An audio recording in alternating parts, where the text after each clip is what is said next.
રાધે રાધે, આપ સૌનું સ્વાગત છે યુટ્યુબ ચેનલ ગ્રીમોડ કોળમાં। આપણે શ્રીમદ ભાગવતના 10મા સ્કંદમાં આગળ વધી રહ્યા છીએ। છેલ્લે આપણે જોયું હતું વેદ સ્તુતિ। આજે આપણે જોઈશું દૈત્ય વૃકાસુરનો સંહાર। પરીક્ષિત બોલ્યા, હે ભગવંત, ભગવાન શિવે સમસ્ત ભોગોનો ત્યાગ કર્યો હોવા છતાં એમના ઉપાસકો ધનવાન હોય છે, જ્યારે ભગવાન વિષ્ણુ ઐશ્વર્યવાન અને લક્ષ્મીપતિ છે, છતાં તેમને ભજનારા નિર્ધન અને દરિદ્ર હોય છે। આવો વિરોધાભાસ કેમ છે?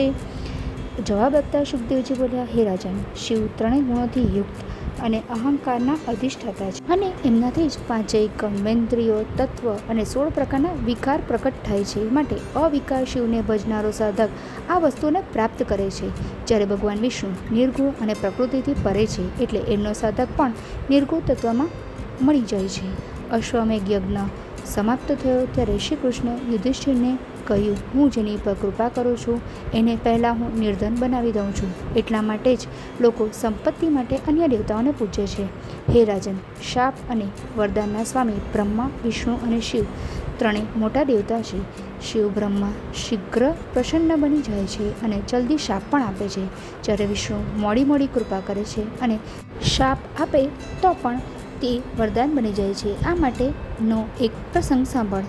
શકુની દૈત્યનો પુત્ર વૃકાસુર તપ કરવા જઈ રહ્યો હતો। માર્ગમાં નારદજી મળતા એણે પૂછ્યું, બ્રહ્મા, વિષ્ણુ તથા શિવમાં કોણ શીઘ્ર પ્રસન્ન બને છે? ત્યારે નારદજી બોલ્યા, ભગવાન શિવ જ શીઘ્ર પ્રસન્ન બને છે, માટે એમનું તપ કરો। આ સાંભળી દૈત્ય 6 દિવસ સુધી શિવને પોતાના માંસની આહુતિ આપી। 7મા દિવસે એ પોતાના માથાની આહુતિ આપવા જતો હતો, ત્યારે શિવ પ્રસન્ન બની ગયા અને યજ્ઞકુંડ માટે પ્રગટ થઈ એમણે દૈત્યનો હાથ પકડી લીધો। દૈત્યનું શરીર પૂર્વવત બની ગયું। શિવે વરદાન માંગવા કહેતા તેણે કહ્યું, હું જેના માથા ઉપર હાથ મૂકી દઉં એ ભસ્મ બની જાય। ભગવાને તથાસ્તુ કહ્યું। એ દૈત્ય વરદાન પ્રાપ્ત કરી એની પરીક્ષા કરવા શિવના માથા ઉપર જ હાથ મૂકવા તત્પર બની ગયો।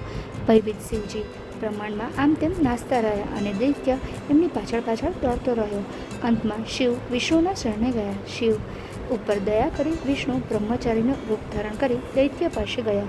મીઠી વાણીથી તેમણે દૈત્યને પોતાના વિશ્વાસમાં લઈ કહ્યું, અરે વત્સ, શિવ તો દક્ષના શાપથી પિશાચ બની ગયા છે। એમની વાતો ઉપર મને તો વિશ્વાસ નથી। જો તમને વિશ્વાસ હોય તો તમારા માથા ઉપર હાથ મૂકીને પરીક્ષા કરી જુઓ।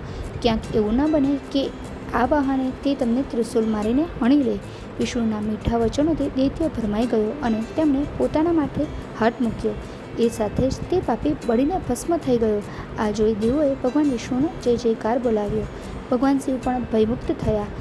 ભગવાન શ્રી હરિ પર પ્રસન્ન થયા અને બોલ્યા, આપ જ અનંત શક્તિઓનું કેન્દ્ર છો। આપનો મહિમા મન અને વાણીથી ભરે છે।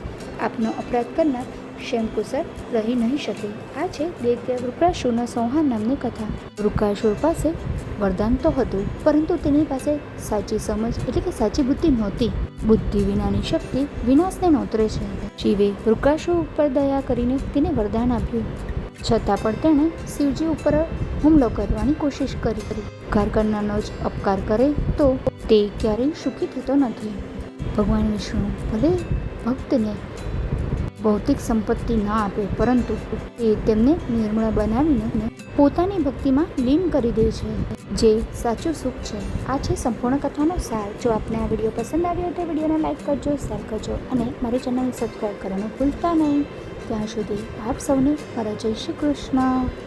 ફરી મળીશું।